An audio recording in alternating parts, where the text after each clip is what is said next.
to our Passion Week special here on the McGregor Podcast. It's Tuesday morning, and we'll be looking at Tuesday of Jesus' final week of his earthly ministry. In a format like this, Tuesday presents some particular challenges because Tuesday is the most fully documented day of teaching in all of Jesus' earthly ministry. There is a lot of his teaching. The day begins early in the morning as Jesus returns to Jerusalem from where he was staying out in Bethany. The fig tree that he had cursed the day before is found to have supernaturally withered and died. It's a picture of his coming judgment on unbelieving Israel.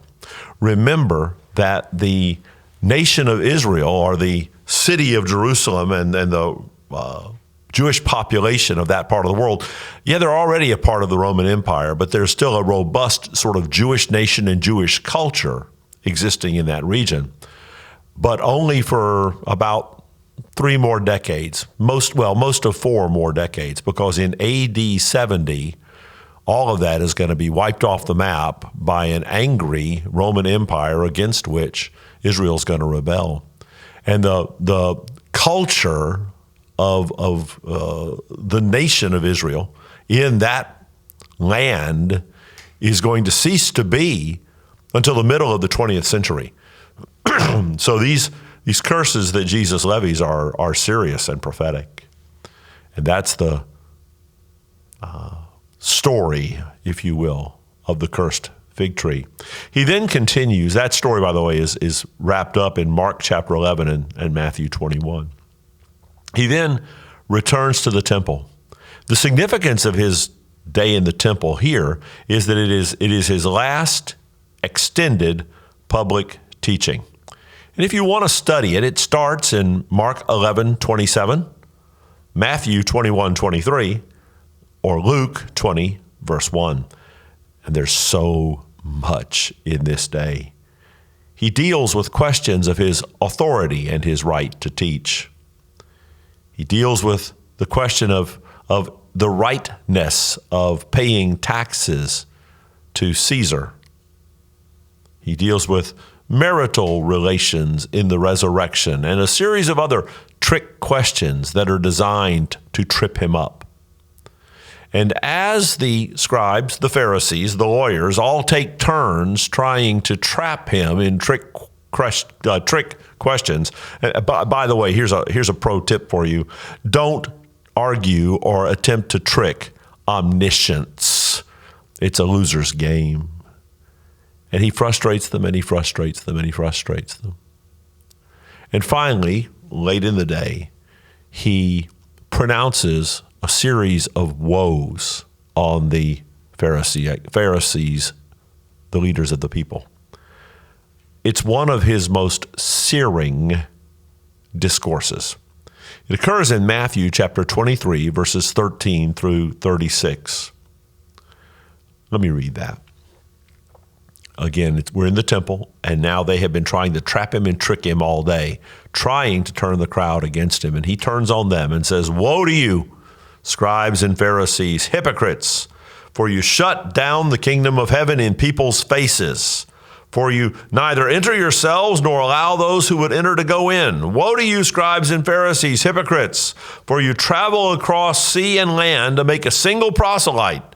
And when he becomes a proselyte, you make him twice as much a child of hell as yourselves. Woe to you, blind guides, who say, if anyone swears by the temple, it's nothing, but if anyone swears by the gold of the temple, he's bound by his oath.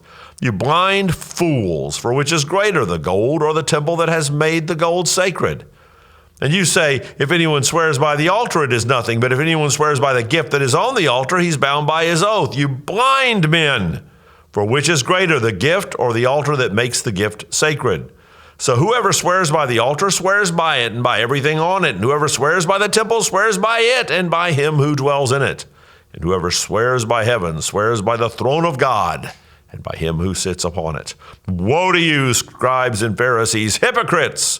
For you tithe mint and dill and cumin, and have neglected the weightier matters of the law, justice and mercy and faithfulness.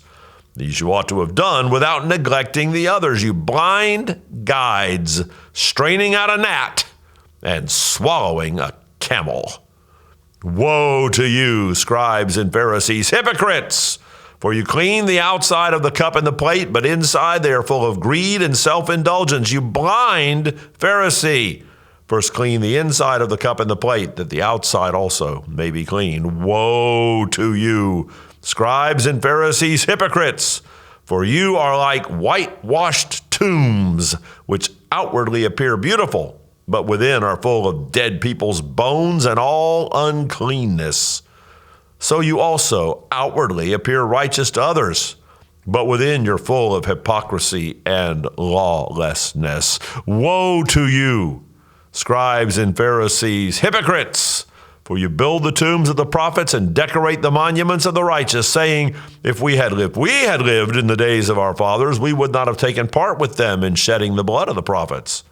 Thus you witness against yourselves, and you are sons of those who murdered the prophets. Fill up then the measure of your fathers, you serpents, you brood of vipers. How are you to escape being sentenced to hell? Therefore I send you prophets and wise men and scribes, some of whom you will kill and crucify, and some you will flog in the synagogues and persecute from town to town, so that on you may come all the righteous blood shed on the earth, from the blood of righteous Abel to the blood of Zechariah the son of Berechiah, whom you murdered between the sanctuary and the altar. By the way, that's the first and last murder in the Old Testament. Truly I say to you, all these things will come upon this generation. You know, they already wanted him dead. We saw that clearly by Monday, the end of the day. Now, can you imagine? Their heads are exploding, because this was not a private conversation. This was not a council meeting. This was him thundering against them in the temple in a setting where they could not touch him. This really must have added fuel to their fire. Then, as the day progressed, at the end of his time in the temple, he observes the giving of a poor widow. This is the last public comment he's going to make in the temple. And it's arguably the most famous giving story in all the Bible. I'm going to share it from Luke 21, verses 1 through 4.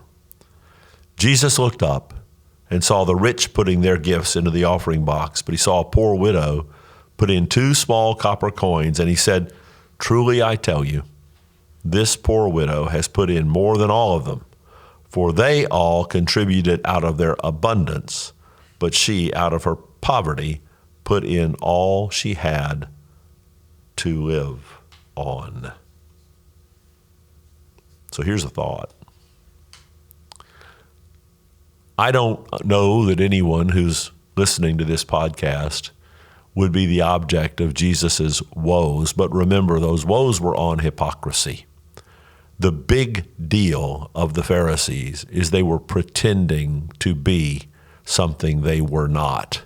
And Jesus doesn't want you to do that. Grow in your faith and be a faithful follower of Christ so that you can present yourself as a faithful follower of Christ. And from the widow, take this away. If your giving is based on calculating the money you don't need and giving from that, well, you're making the very error Jesus here wishes to correct. Make your giving a deliberate sacrifice. Give, not out of a calculated extra, but out of a sacrificial joy that you have the privilege of giving to the one who gave so much for you. Hey, as we wrap up this episode, I want to tell you about another of our summer series podcasts. Danielle Flood joins Here at Home as the new host, and there are some exciting things ahead on the Here at Home podcast. Let's take a listen to some of what's coming up.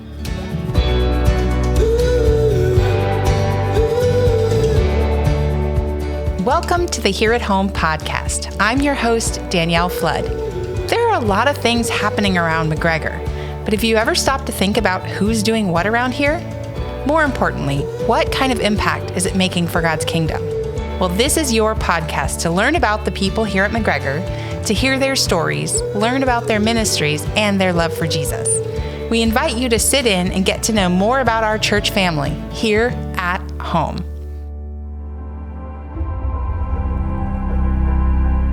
As we wrap up today's episode, I hope you'll stay with us all week for this special series. Wednesday presents some special challenges. We'll talk about it tomorrow on the Passion Week special here on the McGregor Podcast.